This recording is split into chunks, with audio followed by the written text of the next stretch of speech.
212장 찬송하십시다. 212장.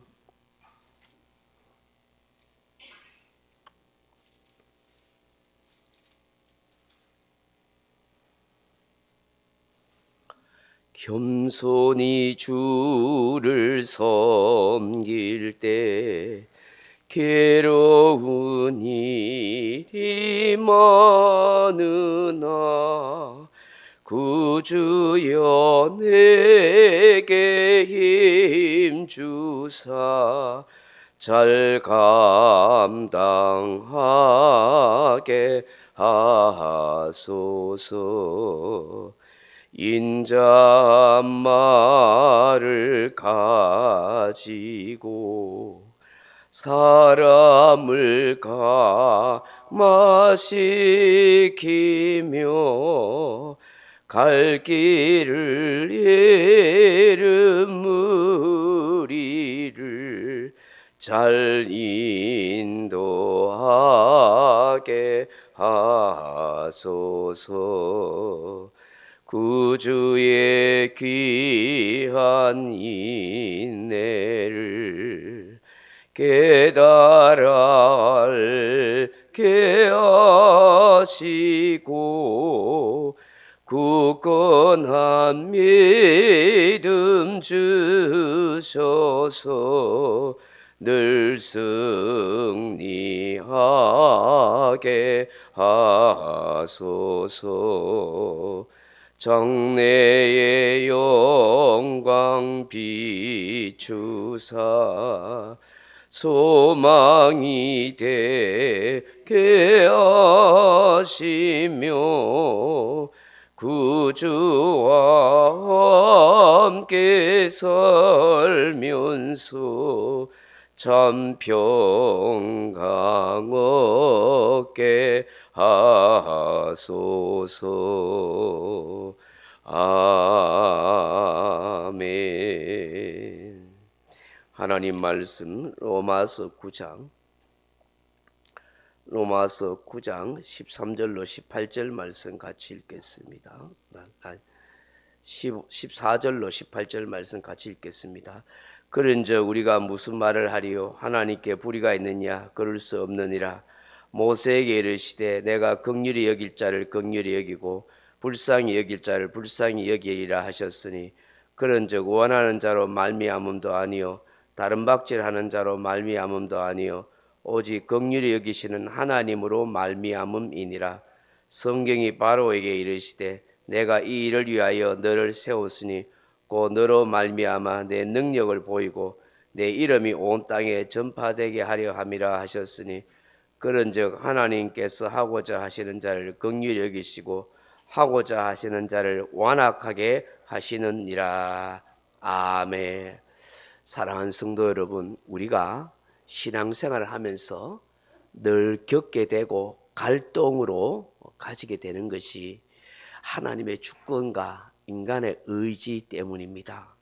어떻게 보면 상충하는 것 같고 서로 모순되어 보이는 것처럼 그렇게 느껴집니다. 하나님의 주권을 강조하다 보면 인간의 행위나 의지에 대하여 책임이 전혀 없는 것처럼 그렇게 말할 수 있습니다. 그런 반면에 인간의 행위나 의지를 지나치게 강조하다 보면 하나님의 절대 주권을 약화시킬 수도 있는 것입니다. 그러나 우리가 하나님의 절대 주권과 인간의 의지를 모순되거나 상충된다고 생각해서는 안 됩니다.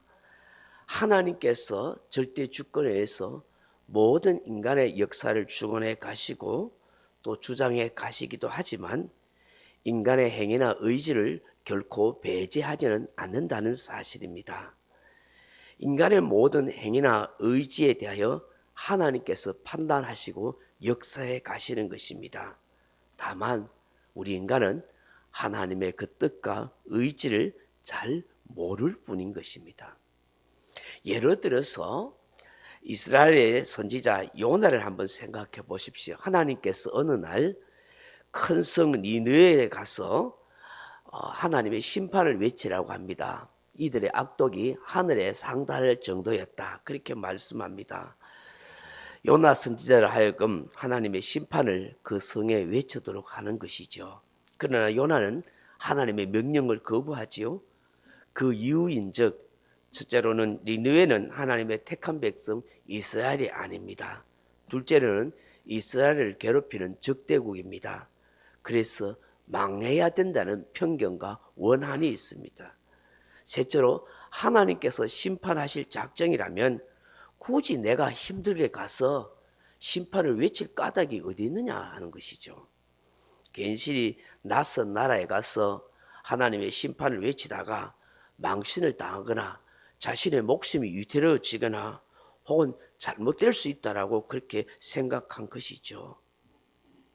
그리고 또 한 가지 생각은 하나님의 심판을 외쳤을 때 저 사람들이 회개하고 잘못을 빌면은 오래 참으시고 인자와 긍휼과 자비가 많으신 하나님이 용서하지 않을까? 그렇게 하면은 내가 심판을 외친 것이 무색해지고 저 적국이 망해야 되는데 그 안 망하면은 이게 안 된다. 이런 생각도 했었던 것 같아요. 그래서 어떻게 합니까? 도망을 칩니다. 하나님이 낯을 피해서 다시스로 도망가려고 요바라는 그런 항구에 가서 돈 주고 배 타고 그냥 도망가려고 했죠. 배 밑창에 굴굴 잠자고 있다가 어떤 일이 납니까? 풍랑이 일어나서 죽을 고생하게 되죠. 결국 물고기 밥이 되었지만 그 물고기 뱃속에서 하나님과 회개하고 결국은 니네에 가서 외칩니다. 근데 놀랍게도 뭐 얼마 외치지 않아서 그 니네 성의 왕과 고관 대장, 백성과 심지어 짐승까지도 하나님 앞에 금식하고 회개하는 역사가 일어나죠. 하나님께서 이 모습을 보고 심판을 철회합니다. 그런데 정작 요나는 뿔을 냅니다. 하나님 앞에 하나님의 심판을 외쳤는데 자기 말이 실현이 된 것처럼 느껴진 것입니다. 또한 민족적 원한과 선민 사상의 편견과 선입견에 사로잡혀서 니네는 분명히 망할 백성이어야 되는데 왜 하나님이 살려주나 하는 그런 반감을 가지게 되죠. 화를 내죠. 하나님의 긍휼과 자비가 이 이방인 니느웨 백성들에게도 역사했던 것이죠. 얼마나 속이 좁고 편견이 강한 이런 요나 선지자였는지 모릅니다. 결국 하나님께서 박넝쿨 시험을 통해서 이 12만 명이 넘는 이 니느웨 백성들도 하나님께서 구원받기를 원하고 이들조차도 사랑한다는 사실을 알게 하십니다. 신학적인 용어로 재정의지와 계율의지라는 것이 있습니다. 재정의지는 하나님의 뜻이 결코 변할 수 없는 것을 말합니다. 그런 반면에 계율의지는 인간의 어떤 행위나 그 의지에 대해서 하나님의 뜻이 바뀔 수 있는 것을 말합니다. 지금 니느웨를 향한 하나님의 뜻은 계율의지였죠. 범죄한 니느웨에 대해서 하나님이 심판하시겠다고 말씀하셨지만 거기에 숨은 뜻은 회개하면 하나님이 용서해 주시고 그 뜻을 돌이키시겠다 하는 것을 알게 해주신 것이죠. 근데 이걸 요나 선지자는 몰랐던 것이죠. 오늘 본문에서 바울은 긍휼과 완악함에 대해서 비교하여 말씀합니다. 하나님이 긍휼히 여길 자를 긍휼히 여기시고 만악하고 강팍하게 할 자를 강팍하게 하신다. 하나님 뜻대로 그렇게 하신다는 것입니다. 이 말씀은 선택과 유기라는 그런 교리와 연관된 말씀입니다.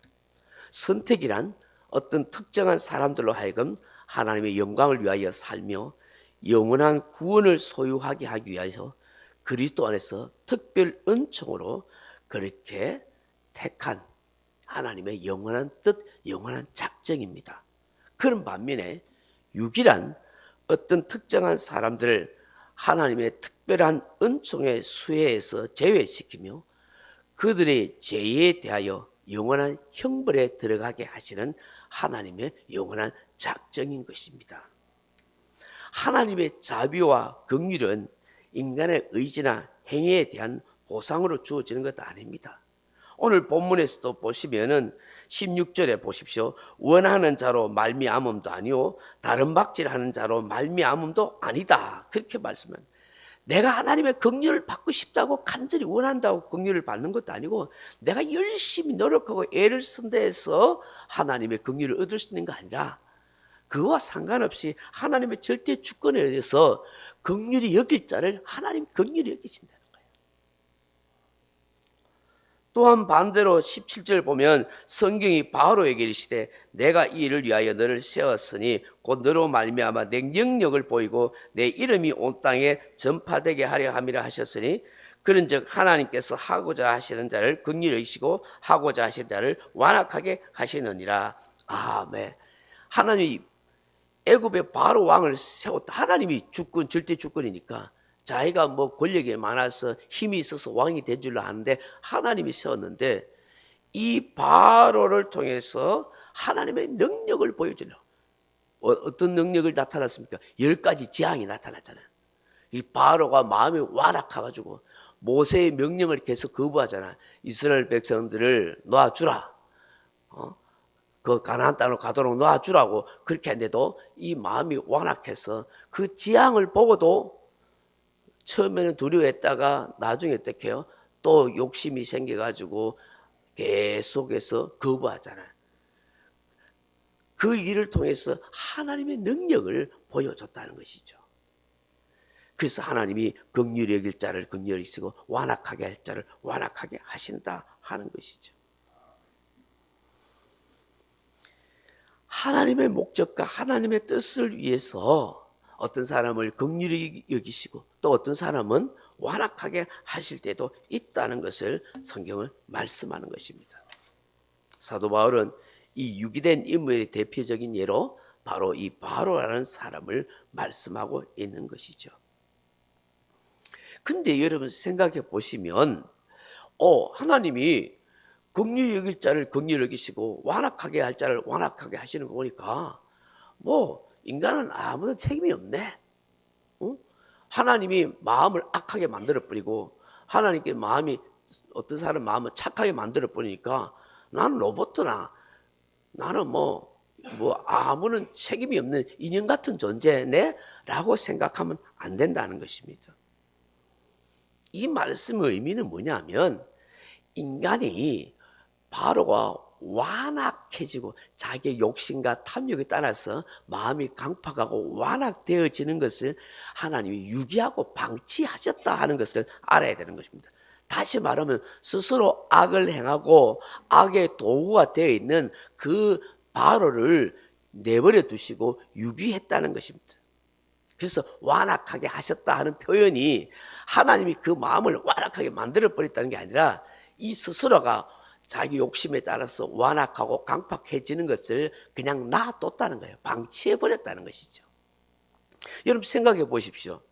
하나님이 바로에게 아무런 경고도 없이 재앙을 내리신 적은 한 번도 없지 않습니까? 매번 바로에게 회개할 기회를 주었지 않습니까? 그렇잖아요. 이 모세를 통해서. 근데 바로가 어떻게 해요? 스스로 욕심 때문에 마음을 완악하게 가진 거예요. 그래서 자기 고집을 꺾지 않았던 것이에요. 결국 자기 책임인 것이죠. 여러분 아무리 진리의 말씀을 전하고 복음을 가르쳐 준다 할지라도 하나님의 택함 받지 못한 유기된 사람들은 하나님의 특별 은총의 은혜가 없기 때문에 그것을 거부합니다. 안 믿으려 합니다. 마음이 완강하고 강팍해서 교회에 안 오려고 합니다. 결국 하나님의 심판을 받을 진노의 그릇이 되고 만다 하는 것이죠. 다 자기 책임인 거예요. 사람들이 나는 예수를 믿지 않는 이유, 교회 다니지 않는 이유를 저런 이유를 듭니다. 교회 가니까 사람들이 다 천사 같지 않더라. 시험 될 일이 많더라. 교회 가니까 예배를 너무 자주 나오라 해서 힘들더라. 헌금에 대해서 부담이 있더라. 별별 핑계와 이유를 다 댑니다. 그것은 마음이 완악하고 강팍하기 때문에 그런 핑계를 대는 것입니다. 하나님의 특별한 은총과 은혜를 받은 사람은 그게 이유가 안 돼요. 핑계가 안 돼요. 다 감사함으로 기쁨으로 내가 열심히 더 교회 오고 더 예배 드리고 싶고 더 은혜를 사모하게 되고 더 충성하게 되고 더 헌금하게 되고 더 주님의 기쁨이 되려는 마음을 가지는 거예요. 왜? 하나님의 긍휼과 특별한 은총을 입은 심령을 가진 사람이기 때문인 것이죠. 우리의 고집을 꺾고 완악해지지 않고 살아간다는 것이 얼마나 감사한 일입니까? 생각해 보세요. 내 옛날 성질 같고 내 옛날 고집 같으면 여기 앉아 있겠습니까? 이 교회 오겠습니까? 근데 하나님이 그런 고집도 꺾고 그런 강팍하고 세상적으로 흐르던 마음을 하나님 바꿔 주셨기 때문에 하나님의 긍휼과 자비를 입었기 때문에 우리가 이 교회에 나오고 이렇게 기도하고 예배 생활하는 줄로 믿습니다. 그러므로 오늘 우리가 기도할 것, 우리의 삶에서도 이 은총을 입은 대로 다른 사람에게 완악한 마음을 가지지 않도록 기도하십시오. 다른 사람에 대해서 하나님 좀 너그러운 마음, 하나님의 마음처럼 좀 온유하고 남을 불쌍히 여기고 긍휼히 여길 수 있는 그런 주님의 마음이 내 안에 이식되어지고 내 안에 생길 수 있도록 하나님 은혜를 베풀어 달라고 그렇게 기도하는 저와 여러분 되기를 주님의 이름으로 축원합니다. 각자 기도하시다가 돌아가시기 바랍니다.